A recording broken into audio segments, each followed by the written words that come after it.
Hey y'all, it's Jodi here, and you're listening to my flippin' podcast. Y'all, you just gotta embrace the suck. I'm in my 30s. I have 3 kids, All born in different decades. selling houses, flipping houses, renting houses, raising kids, random farm animals. I can't deal. Hey y'all, welcome to my flippin' podcast. I'm your host, Jodi Terrell, and today I'm really excited because I have my father-in-law, Chuck Terrell, is with us today, and he is going to talk to us all about home inspections. For those of you who don't know my whole backstory, Josh and I, we got married when we were really young. We were 20 and 21 years old, and I always laugh and say it was like the merger of two corporations, because I had this love and passion for real estate, but without a whole lot of know-how. My mom bought a lot of houses, but unfortunately she never really made any money at real estate. She just liked houses. And so, but then when I met Josh, and then subsequently, of course, you guys became my family, y'all were already in real estate. It was a big part of what you did from an investing standpoint. And so it really allowed me to get the mentorship that I needed from you and Regina, and then from Archie, which we've talked about him a little bit in the past, and combine that with my passion and my love of real estate that I think I got from my mom, and it put Josh and I on the right path. Yes. To be where we are today. And so let's get in a little bit about your background, because y'all have owned rental property for a long time. Yes. But you started out at Goodyear. I did. Right out of high school with my wife and I, Regina, we decided to get married. We did the practical thing. We saved a down payment. Mm-hmm. We waited till I got a decent job. Yeah. You know, all the things that practical people do, which I'm not saying we're the most practical people, but it just seemed like a good idea at the time. Yeah.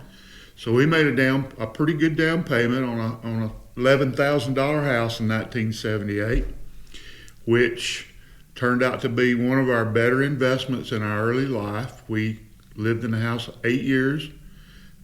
We did a little maintenance to it, but we ended up selling the house for $25,000. I'm not sure it's worth any more than that today. Actually, we looked this up several years ago. I don't know if it was Regina and I that were talking about it, but that house has not sold for more than that. Ever. It has sold like maybe 3 or 4 times since then, and so you took advantage of the top of the market. So that was. I'm not saying we knew what we were doing, just God blessed us with that. Yeah. So you were at Goodyear, and then at some point, I think you said, "No more Goodyear. I'm going back to school." Actually, Goodyear quit me. Oh. I never begrudged Goodyear at all for having a chance to feed my family, put clothes on their back, have my insurance, and get paid a reasonable amount of money, and have some security. But in 1989, they decided they didn't need as many of us as they had. Yes. So they let a large block of us go at that time, and I had to make a decision. I grew up in a family that did HVAC. I did things like that. I was mechanical all my life, so I basically got the catalog out from the junior college and said, what do I want to do? So when I came across this thing called Biomedical Equipment Technology, or BMET, I said, that's for me. That deals with electronics, hydraulics, pneumatics, and in a hospital setting. So I researched it a little bit more. There are only 2 biomed schools at the time, and one was the Air Force, and the other was University of Alabama at Birmingham, School of Health Related. So I decided, okay, I'm 33 years old, I've got a family responsibility and a house payment. I got to work and go to school. Yeah. So I worked, and I went to UAB, and in that particular program, we had to take an overload semester hours every month to get the program in 2 years. So that means you're like taking a ton of classes at one time. 28 to 30 semester hours a semester. Holy crap. Yeah, and I was 33 years old, and it'd been a long time since I went to college. Yeah. So I managed to make it. I didn't make all that great of grades in high school, didn't make all that great of grades, when I went to college before I left and went to Goodyear. But after I got to UAB, I had to. And I made the deans and the president's list every month, every semester. That's awesome. And I don't know how I did that, but I managed. A lot of early morning sunrises I got to see. So I bet. yeah, where there's a will, there's a way. And so then you were in biomed for how long? I was in biomed a little over 6 years when a good friend of ours offered me an opportunity to do something else, totally away from the field I was in, and more money than I could turn down. So. Yeah, and that's when you guys got into, you had, when I met y'all for the first time, you were into, which this has been ridiculed a lot, but it was a great opportunity, and I know you've got an entrepreneurial spirit, and that was payday loans, right? I did that for a while, and I did that because of the other business that I got partnered up with Spencer Land, who owned American High Country Archery. At the time, I was going on the weekends. Of course, Regina and I have a long archery career. Yes. I want to talk about that real quick because I always laugh and say that I wonder if my kids are ever going to realize like how weird their grandparents are. Yes. Like weird in the great way. It even sounds weird to me now when I say all that I've done. Yeah. So because, you know, when we're going to get more into the real estate side of it, but really, I mean, what you guys are known for in the community is archery. And Regina was one of the first women hunters that was actually, you know, out there, and she was getting publicity and marketing, and they it's my understanding that they loved her because she would, because they ultimately they wanted to sell these big hunts and all of this stuff, and they knew if they could get a woman that it would help like the other wives and stuff to say, okay, well, I'll go along on this hunt, and you know, and that was kind of like helping them overcome this obstacle of, you know, no women in the industry. Well, if you've ever met my wife, you can understand why any company in the United States would want her as a representative. Oh yeah. Regina has a unique ability, as Archie used to say, taking a completely full room of strangers and having them feeling like first cousins in about 15 minutes. Well, it's because she knows everybody. She loves everybody, genuinely loves everybody. Yeah, Regina is a connector in like the most literal sense of the word. Yes. I mean, she remembers everyone. And she doesn't just remember you, she will remember who your parents are and who your siblings are and who you used to be married to. I mean, like she can put it all together. It's quite incredible. It is incredible. And so you guys were in archery, and you were involved a lot with more of like, if I'm right, on the kind of like the design aspect of it, and more of, again, the engineering part of the bows. And you taught a lot of people. I did. I taught 2 former world champions. That's it. I didn't know that. See, I love these interviews because I talk to people that I've had these long relationships with, like my father-in-law, and I find out new stuff. Yeah. Well, my mind just never rests.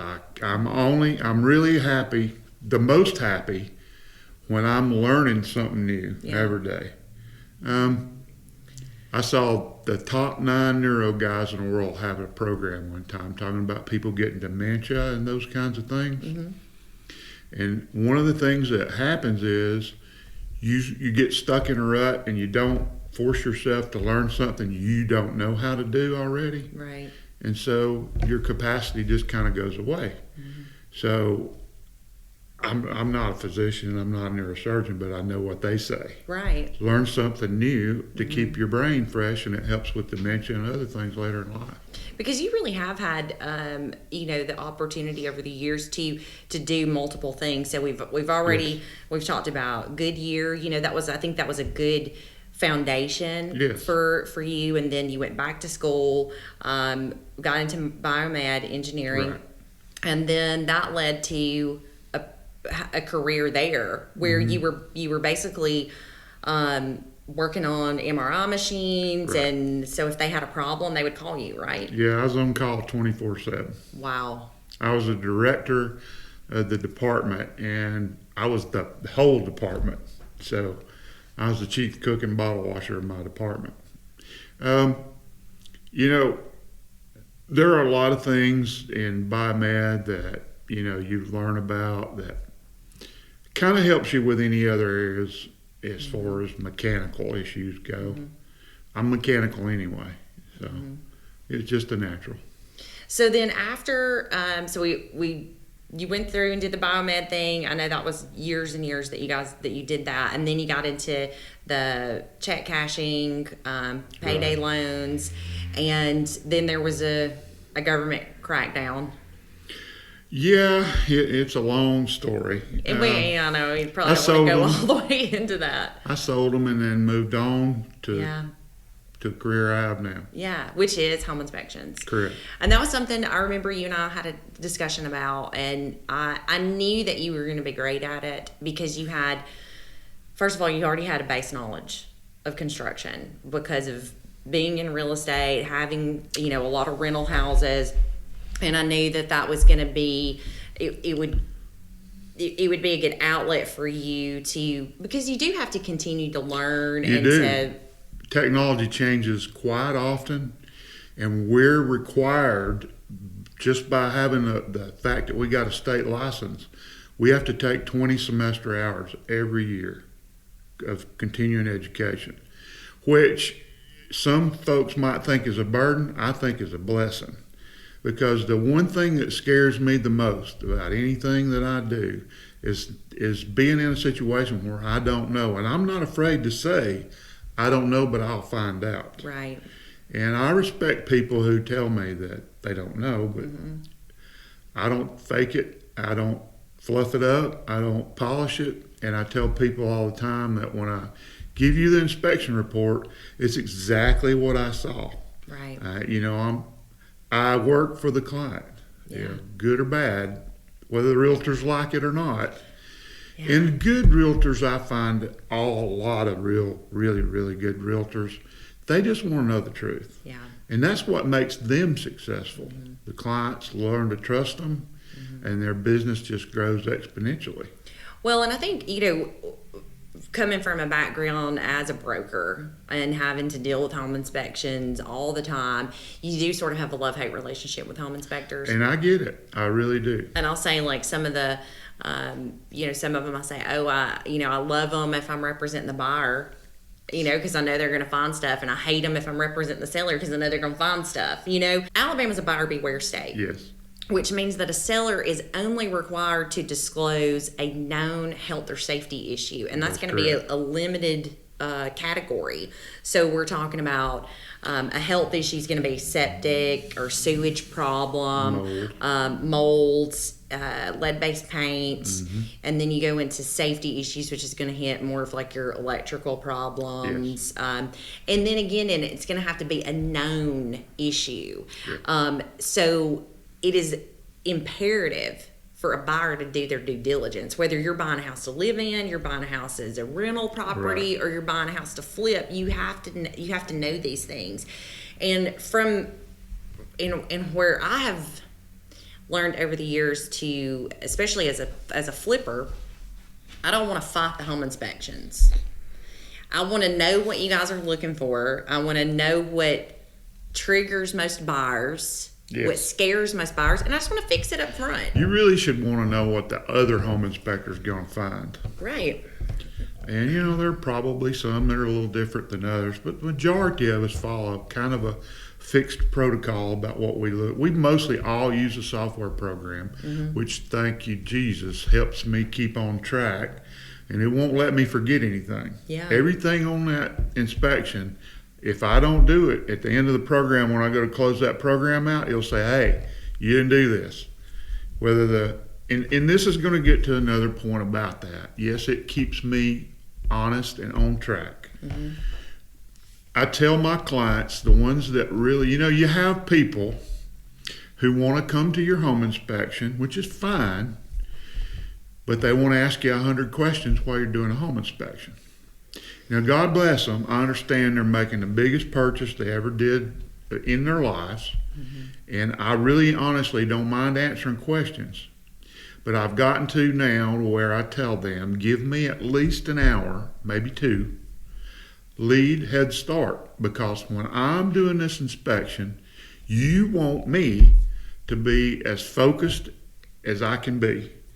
And I have to be, because you have no idea how many items are in basically a checklist that we're looking for. Right. So you're more than welcome to come to my home inspection, but please do it in the last 30 minutes of my home inspection. That's such a good point, and I tell clients that all when I represent buyers, and they say, "Well, do I need to go?" And I'll say, "Well, if you want to wait to the end, let him do his thing, let him go, let him crawl. You don't want to be underneath the house with him. You don't want to be in the attic. Let him do all that. Then come at the end. Right.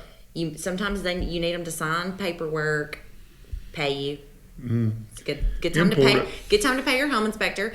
And then if there's something that you found that you're concerned about that maybe you want to point out, Right. you have that opportunity to do it. But like you said, it's not, because, I mean, if someone's constantly looking over your shoulder or interrupting you while you're trying, even if you're doing something that you've done 100 times, Yes. you're a lot more likely to actually hinder the process than to help the process. Well, you are, and you can cause a home inspector not to see something he would have caught otherwise. Right, because he's Which distracted. now puts liability on me. Right. And I don't want the liability. I really want to tell you what I see and be as honest with you as I can. The last thing a home inspector ever wants to not do is his job. Right. So believe me, I have your best interest at heart when I ask you to not come till later. Yeah. Oh, I agree 100%. I think that's the best thing to do. And depending on the size of the house, or maybe the age, sometimes the home inspections can take several hours, to do a thorough inspection. Yes. And so the buyer at that point is either going to be sitting in their car twiddling their thumbs, or they're going to be glued to your hip. And either scenario is probably not good. So, Well, yeah, for me, it's better if they're in the car. In the car, yes, definitely. So when you decided you wanted to get into home inspections, I want to go back to that really quick before I forget, because people call me all the time or send me messages, hey, I think I want to be maybe I want to be an appraiser. I want to get my real estate license. And every now and then somebody will say, I think I want to be a home inspector. And before you started that process, I had no idea how big of a deal it is. Yes. It is not hey, I'm going to go take a test. Oh, no. And let's go into that a little bit. So you had a course that you had to go through, and you did have a test you had to take. What was more than one. What was that like?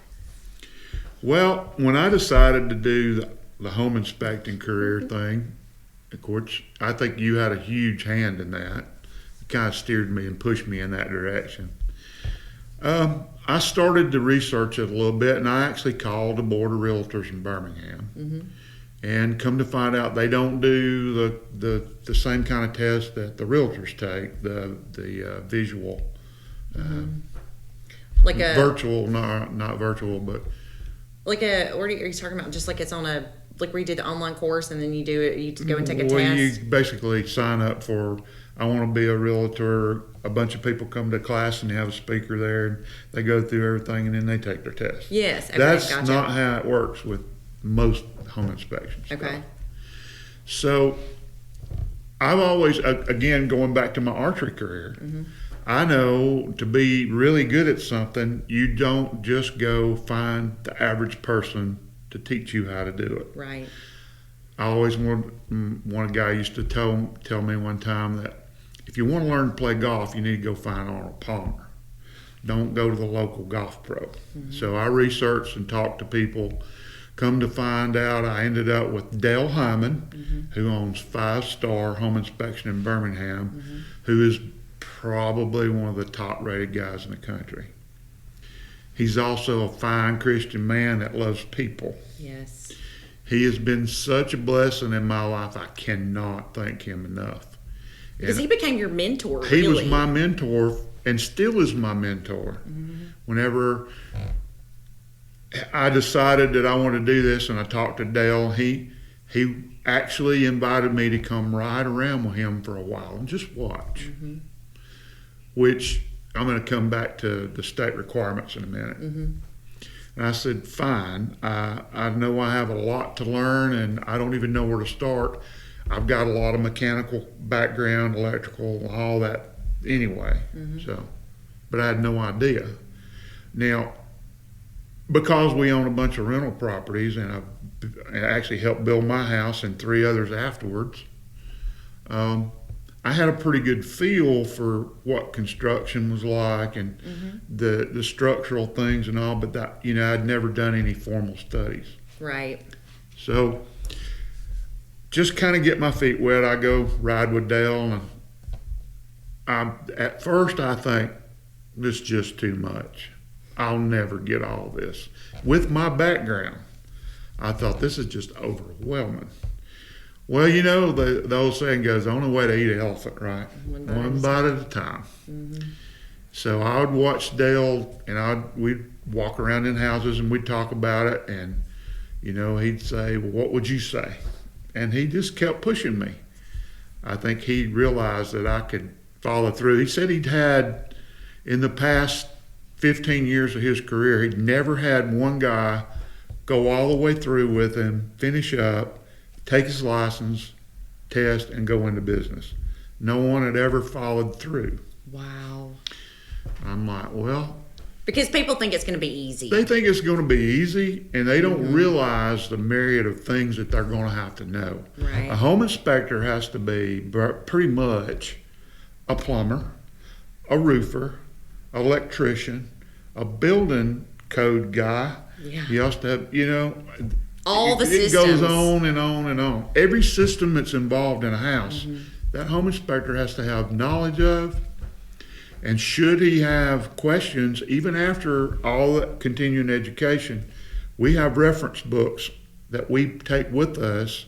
If we have a question and we don't know whether that looks exactly right, then I have to go to the truck, get out my reference material, look it up, say, okay, this is what the International Electric Code says, or whoever. And then we apply that to the inspection. Right. So you kind of shadowed Dale. I did for 2 years. For 2 years. Yeah. Before I ever took a test. I didn't realize it was 2 years. Wow. So, but that really gave you the foundation, though. So after you took your test, I mean, you just kind of hit the ground running. I did. Because you were confident at that point. I did. After staying with it for so long. Now, you can go to the American Society of Home Inspectors website, and you can look up education and all the other ways you can get into it. I basically rode with Dale for 2 years. I took the books, studied them, and passed the test. You have to have a passing score. I think it's 60%, maybe 70%. Well, anyway, I scored 90, which is way up there the first time in and out kind of thing, which I was very happy about. I know you were. So then after you get your license and you start, really doing the home inspections, then it's the whole, now I have to get business. Yeah. And that's where the flip side of this entrepreneurial lifestyle comes in, because then you have to sell yourself, you have to sell your product and services and marketing. And so you really were able to, you kind of blew up in Calhoun County in the beginning. Well, it all depends on who you now. Never let it be said that relationships are not extremely important with the realtors. The realtors they can't recommend you, and that's, I think, of their own doing. Usually they'll give a client a list with a bunch of inspectors on there. I don't know if they throw darts at some of them or not. I don't ask. I don't, that's not my deal. It's just when the client calls me and said, hey, I need a home inspection, whether that realtor recommended me or not really should be irrelevant. Right. But you need to be on the list. You got to get on the list. You got to get on the list. And the way to get on the realtor's list is to get in front of them. You have to. And so I think that, that was the pivotal thing for you, is that you ended up doing some inspections in Calhoun County and you got on a list at Keller Williams, which was one of the bigger brokerages. I do a lot for Keller Williams. And then that has really, exploded. And we were talking the other night, and you said you had been from Atmore to Well, wherever. Alabaster to Arab in 1 week. Yes, that was it. Alabaster to Arab. Yes. And but you're the word of mouth thing, and then you've done some Yes. online marketing too. Yes. That we've talked about that has really helped you out. That's my weak point. Marketing myself is, and you'll find most technical guys, usually you're good at one thing or the other, and I always preferred to, as Archie used to say, don't guide the guide. Yeah. So there are people who are better at marketing than I'll ever be. Right. So you have to enlist someone to help you at some point and let you do your job, Right. because you can't do both simultaneously. Now, you got to get to meet the realtors and let them know what you do and how you do it. But until you actually do one for that realtor, they really don't know. Right. You can show them sample reports and all that stuff. But you really got to introduce yourself to the realtors. Do you think that was the hardest part, was breaking? Very much so. Yeah. I figured it would be. And I've almost felt like that, even though I thought I was going to bring a lot of, like I would be advantageous to you in the career, I almost think in some respects that I've almost been a hindrance. And not by design. No, but it's a perceptual thing, where people think, I think in a small town, and they say, oh, well, You think we conspire together? Yes, exactly. No way, Jose. Which would never, ever, ever be the case. And I think you and I both are cautious about doing deals together. Because I always say, if I'm sitting in front of a judge and some lawyer asks me, and what is your relationship with the home inspector? I don't want to be like, oh, it's my father-in-law. Yeah, you know what I mean? Because exactly. People could think that it could look bad, even if it's not bad. Exactly. But I think we're definitely still cautious about our relationship moving forward, because neither one of us want to ever give that perception that we are in cahoots to do anything. But I think you've definitely overcome that at this point. I mean, I don't have to send you business. You stay busy. Like, I didn't even know if you were going to be able to do this podcast today. I just lucked out. Yeah, bad weather slowed us down this week. Okay, I got you. I think people slowed down some of the deals this week. Yeah. But it's funny because you and I will talk all the time, and you'll say, are you busy? I'm slowing up. Because we feel it together, which we're usually... I'll feel it about 2 weeks before you do. And so, and then things will pick back up again, and it's so funny.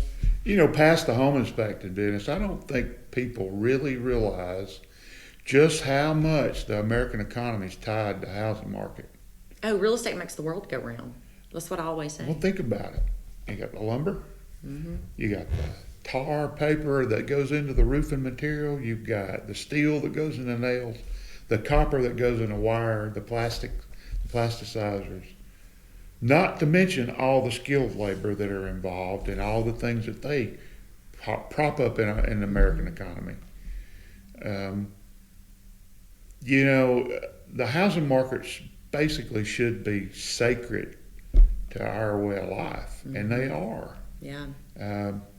So anything that our government does that hurts the housing market hurts everybody. Oh, it really does. And, and we've had lots of conversations about, the economy and unrest. And I always say, I'm always going to bet on real estate. And I'll tell you why. Because if real estate fails, the market's going to go up and down. But you can make more money in a down market than you can in an up market. So I'm always going to bet on real estate, because if real estate completely fails, then that means that the United States of America has failed. Yeah. And then it doesn't matter. So I'm always going to bet on real estate. That's a good point. That's a very good point. So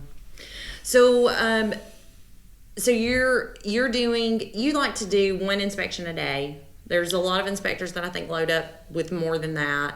I can do 2 a day if they're in the same area and they're 1,500 square footers. Right. And feel like I can do them justice. I would hate to think I did 3,000 square foot plus houses in a day. Just the amount that involves the additional square footage, which means you have multiple heating and cooling systems. You know, multiples. You may have multiple kitchens and bathrooms, and you do, but Yeah. that just makes my report longer. Right. And the hardest part of my job is writing the report at night. Yeah. I got the mechanicals pretty easily, but if I try to do 2 very detailed, in-depth reports in one night and then had to do it again tomorrow, it would wear on me pretty hard after a week's worth. Yeah. Because you try to turn your reports the next day. I turn them in the same day. The same day. They get their client, the client gets their report same day. That's great. A lot of people, there's a lot of inspectors out there that, you know, it takes a couple of days to turn the reports around. So, and when you're in a market like this where everything's moving at hyper speed, you have to have somebody that can turn those reports. Yeah, I always talk to the client after the inspection, whether it be, you know, by telephone or in person, and I give them the highlights. Hey, here are the worst things. Here are the things that might cause you to have pause about buying this property, and the rest of it, you know, that's negotiable. That's your job as a realtor to deal with those, Right. not mine. So I give them a heads up about the main things, and in my reports, the very first page will have the summary report, and on the summary will be everything they need to worry about. Yeah. The meat and potatoes will be in the body of the report with photos. But this is hey, these are the items. Right. So, and that makes it a lot easier when you're trying to negotiate. And I want to circle back around to that for a second, because, you know, that when we were talking earlier, I had that thought, because a lot of realtors, they hate home inspectors. You know, they just, yes. I can't, you know. But really, that's where you earn your money as an agent, because it's easy to sell real estate when there's never a problem. Exactly. You know, but it's being able to negotiate through and to come up with solutions. That's really where, you know, that's gonna separate the, you know, the great agents from the mediocre agents. Yes. Is being a problem solver. And you're Right. gonna, if you have a home inspection done, they're gonna find something. It's just a Yeah. given. Even on one of the worst home inspections I ever had was on a new construction. Oh yeah. I mean, you have to kind of watch it, especially when we're in a booming market like this, and you have a lot of, I called them, back in the day, I called them off-brand builders. You know, it's like it's not your typical, it's not the builders that you know. It's not the guys that have been doing it for 25, 30 years that are kind of like household names, local names. It's the guy that pops up out of nowhere that decides he's going to build a house, and he doesn't really know what he's doing. Well, there's a reason in some parts, especially if it's within the city limits. There's a reason that they won't let you sometimes cover up the plumbing and the electrical and the structural until it's been inspected and signed off of. That doesn't always happen in the county and some other municipalities. Yeah. But there's a reason they do that, and that's exactly what it is. And that's a good point to bring up too, that I think if, you know, for anybody that may be listening to this that's thinking about buying a house and they maybe want to call you for your services, is that you have a lot of cool tools, a lot of gadgets, Yes. but you do not have x-ray vision. I do not, and I can't see behind walls. You know, I also have thermals. I can look, and that goes down to how well you interpret the image you're looking at. Right. Just because it's the right color for moisture doesn't mean it's moisture. It could just be cool air. Right. So, But you can't tell if there's, you know, cannot. you can't tell if there's termites behind a wall. I And you've got cannot. sheetrock on one side and brick on the other. I mean, there's no way.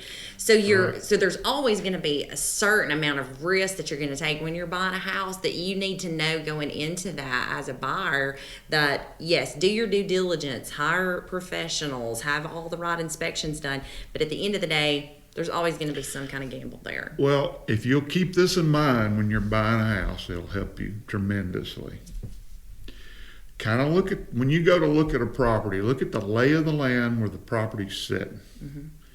Let's say first thing is water.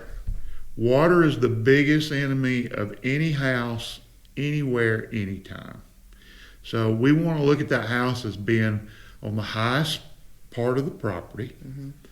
And what we usually see and want to see is we want to see the grade at the foundation fall approximately a half inch for the first 10 feet away from the property. And in common sense, you think, which way would I go if I was a drop of water? So water mitigation, lay of the land, okay. Then the next most important thing is the foundation. Right. You know, you always heard all your life, you can't build, you got to build on a good foundation. Right. Everything that goes into that property is sitting on top of that foundation. So that's really, really important that you take a very close look at. Yeah. And I think too, you know, when you're looking at a property to buy, it's important for you to, as a consumer, to walk around the house. You know, I mean, your services are well worth the money, but it's expensive to hire a home inspector and then maybe to do a septic inspection and a termite inspection and all these other things. And so a buyer, you need to kind of, if you have a little bit of base knowledge, or at least just walk the property and you're like, there's a big crack here. That doesn't look right. Well, you know, you can kind of. Yeah, but sometimes you get to the point where a little knowledge can be a dangerous thing. That is true. That is true. I'll give you that. If you see, I love it when one of our inspectors, well, he's actually the educator in American Society of Home Inspectors. His name's Mike Casey. He's from San Diego, California. He has a great saying about a couple things. If it doesn't look right, probably isn't right. And there's two kinds of basements. Those that leak, those that are gonna leak. Yeah.